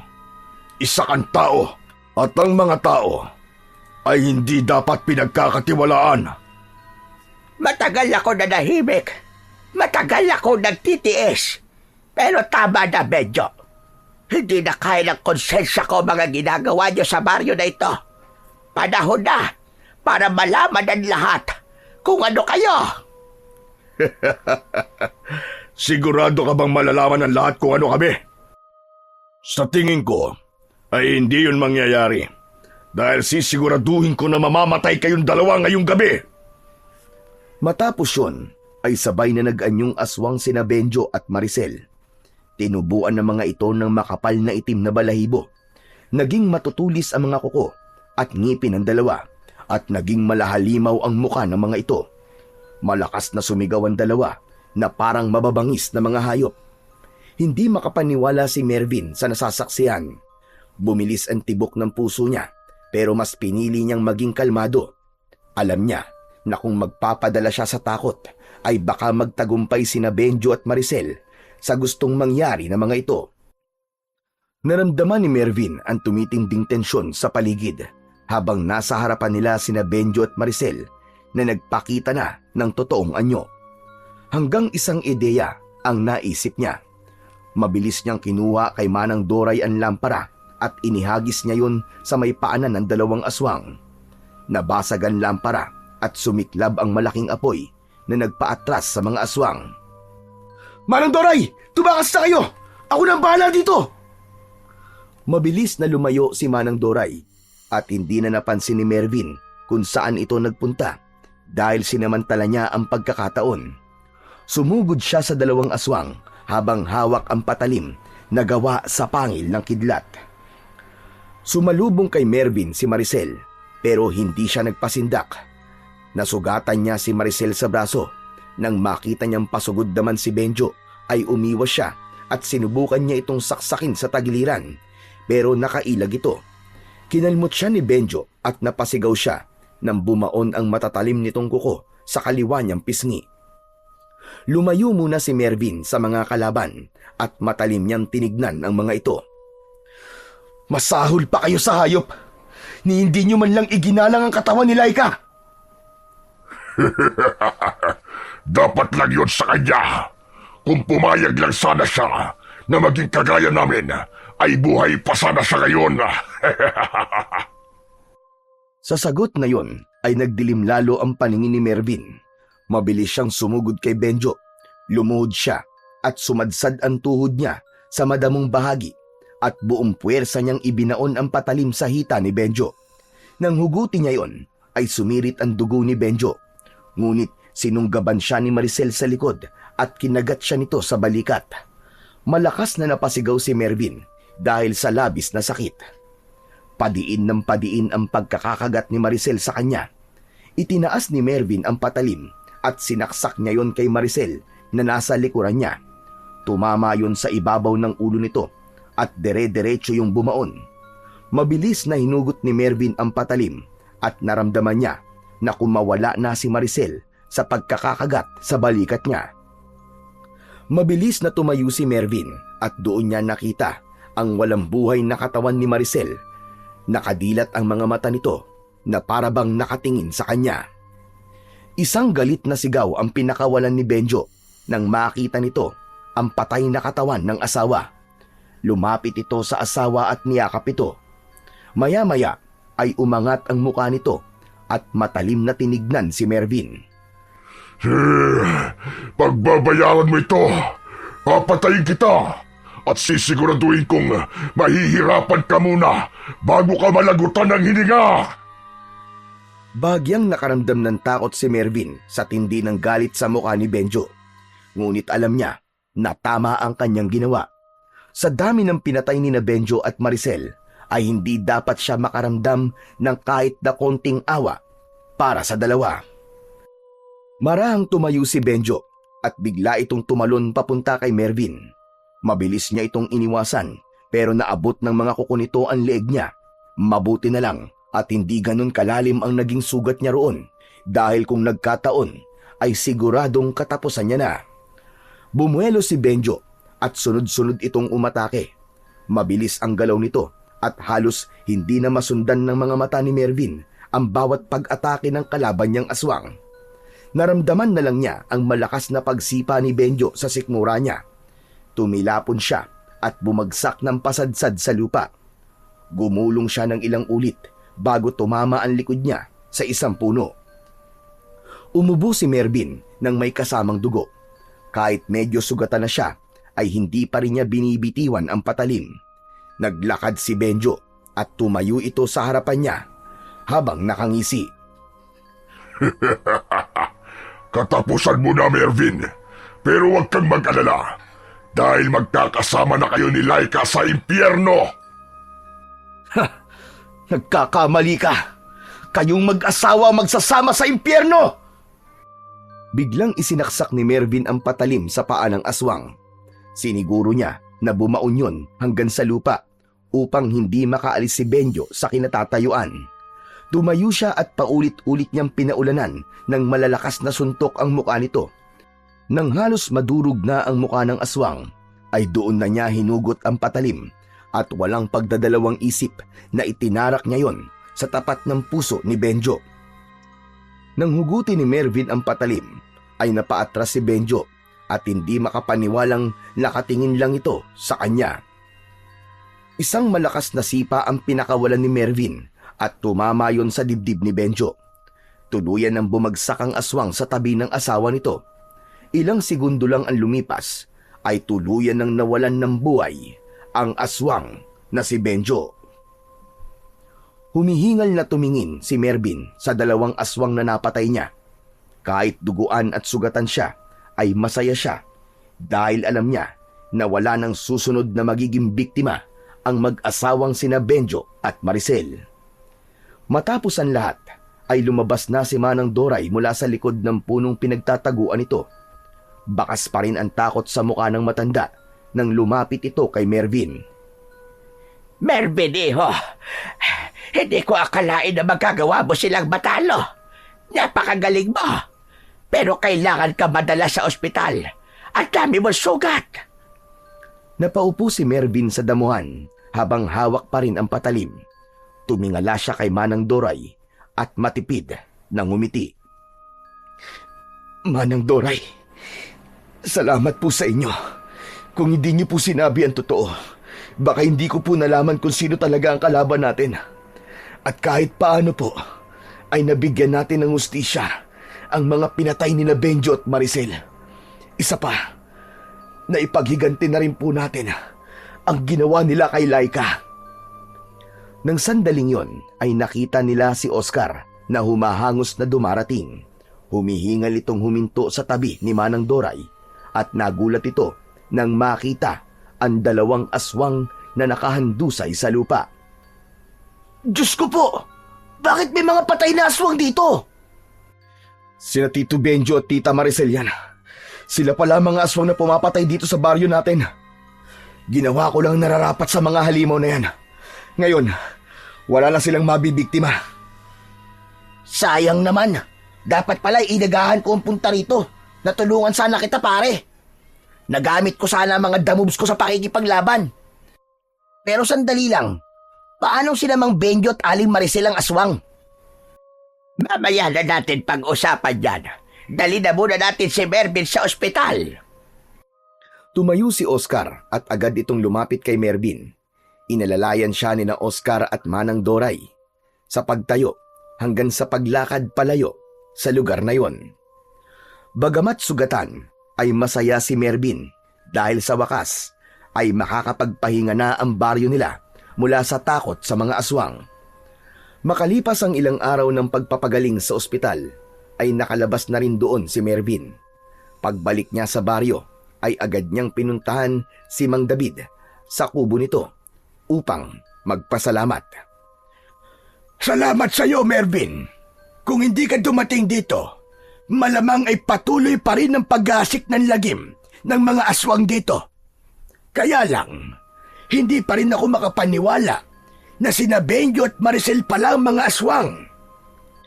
Ako nga rin po, Mang David Hanggang ngayon di pa rin po ako makapaniwala. Napakagaling nilang magtago at magpanggap. Gusto ko rin po magpasalamat sa inyo, Mang David.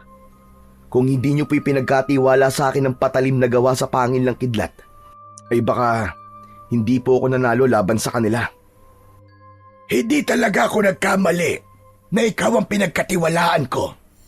Simula ngayon, ikaw na ang bagong tagapangalaga ng patalim na yon.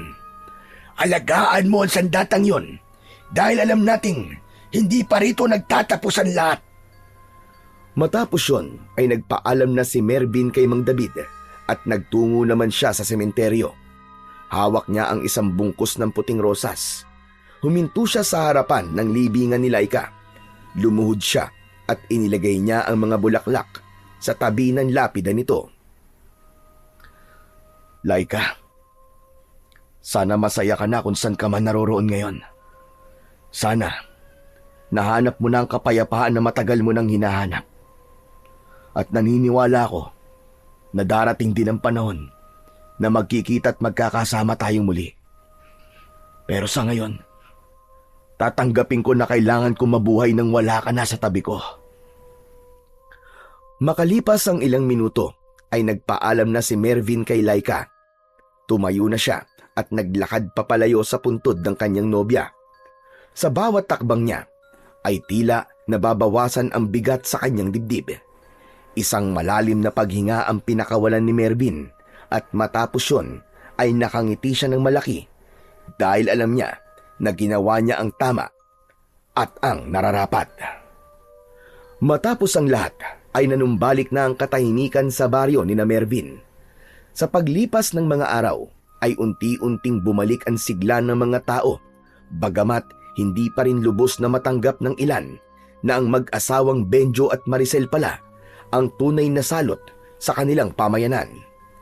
Dahil alam ni Mervin na tapos na ang unos sa baryo nila, ay nagdesisyon siyang bumalik na sa syudad. Si Mang David naman ay nakatanggap ng tulong dahil na rin sa koneksyon ni Mervin at ginamot ito sa isang mental health hospital sa lungsod.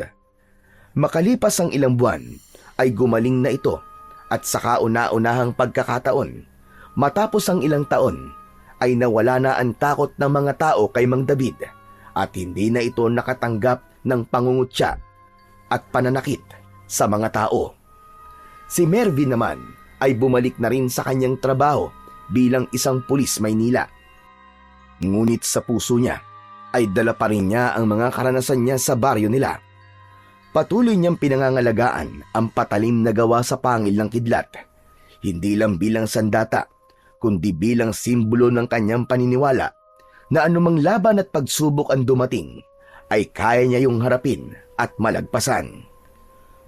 Nanatili ring buhay sa alaala ni Mervin si Laika, ang babaeng minahal niya at naging ugat upang mailabas niya ang totoong lakas at tapang na meron siya.